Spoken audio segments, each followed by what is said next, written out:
Pourquoi les personnes à haut potentiel intellectuel tombent-elles en dépression? Bonjour, je suis Luc Martranchard, psychologue clinicien spécialisé dans la détection du haut potentiel, du syndrome d'Asperger et du TDAH. Je suis le créateur du site bilan-psychologique.com. Qu'est-ce que le haut potentiel intellectuel? C'est une forme de surdouance caractérisée par une intelligence cognitive particulièrement élevée. L'intelligence cognitive est l'une des trois grandes formes d'intelligence avec l'intelligence émotionnelle et l'intelligence créative. On parle de haut potentiel intellectuel habituellement lorsque le quotient intellectuel est supérieur à 130, c'est-à-dire parmi les 2,3% les plus élevés. Et aujourd'hui, je vais vous parler de la dépression des HPI en vous donnant les 10 raisons pour lesquelles ils peuvent tomber en dépression. Comment découvrir si vous êtes HPI? La première étape est le test de dépistage du haut potentiel intellectuel en ligne. Vous le trouverez dans la description. Il permet de déterminer la probabilité précise que vous ayez un haut potentiel intellectuel et le type de bilan qui est recommandé pour vous. Puis la passation du test de quotient intellectuel VICE-4 est nécessaire pour savoir de façon sûre s'il y a haut potentiel intellectuel. Combien avez-vous de caractéristiques? Chaque personne HPI est unique et rares sont celles qui ont les 10 caractéristiques que je vais évoquer maintenant. A l'inverse, avoir ces 10 caractéristiques n'est bien sûr pas suffisant pour un diagnostic de haut potentiel intellectuel. Partagez le nombre de caractéristiques que vous avez en ce moment ou que vous avez eu dans le passé dans les commentaires. Le questionnement sur le sens. La dépression des personnes à haut potentiel intellectuel est souvent une dépression existentielle. Ils n'arrivent pas à trouver de sens à leur vie, de sens à la mort. Ils n'arrivent pas à trouver leur place dans l'univers.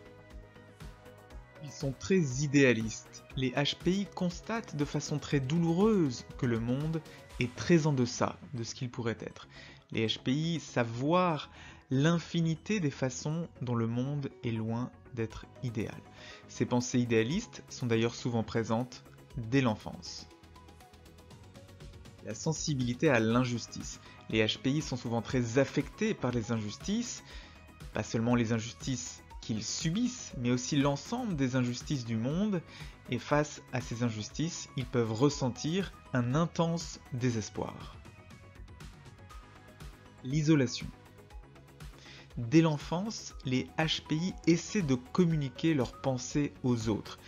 Ils sont souvent rejetés, car ils sont considérés comme étant trop intenses, ou ils sont rejetés parce qu'ils sont incompris par les autres.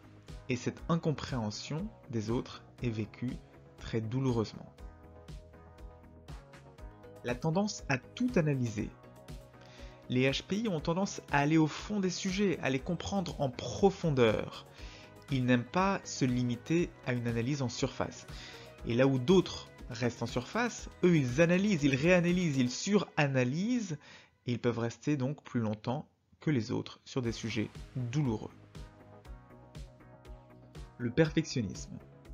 Oui, le perfectionnisme est une autre cause de déprime et de dépression. Les HPI ont naturellement tendance à rechercher la perfection. Ce perfectionnisme est parfois renforcé pendant l'enfance, par les parents, par les enseignants, qui attendent toujours plus d'eux. Ce perfectionnisme a tendance à les déprimer. Le manque d'amour de soi. Beaucoup de HPI ont un manque d'amour de soi et un manque d'estime de soi. Ce manque d'estime de soi est d'ailleurs corrélé avec une tendance à se déprimer. Une excellente mémoire. Les personnes à haut potentiel intellectuel ont généralement une excellente mémoire à long terme. Ils retiennent très bien les informations, mais donc ils retiennent très bien entre autres les critiques, les moqueries et les rabaissements des autres, et ils peuvent les ruminer pendant longtemps. L'incompréhension de leurs différences. Tant que leur HPI n'est pas officiellement détecté, les personnes surdouées ne comprennent pas pourquoi elles se sentent si différentes des autres, et elles ont tendance à s'en vouloir pour cette différence. Les autres personnes ont aussi, souvent, une faible tolérance pour leurs différences. Et tout ça, c'est bien sûr une source de déprime. Les relations toxiques. Oui, les HPI sont la proie de personnes manipulatrices, dont les pervers narcissiques. lorsqu'ils sont en relation proche, en relation intime avec un pervers narcissique, le risque de dépression est majeur.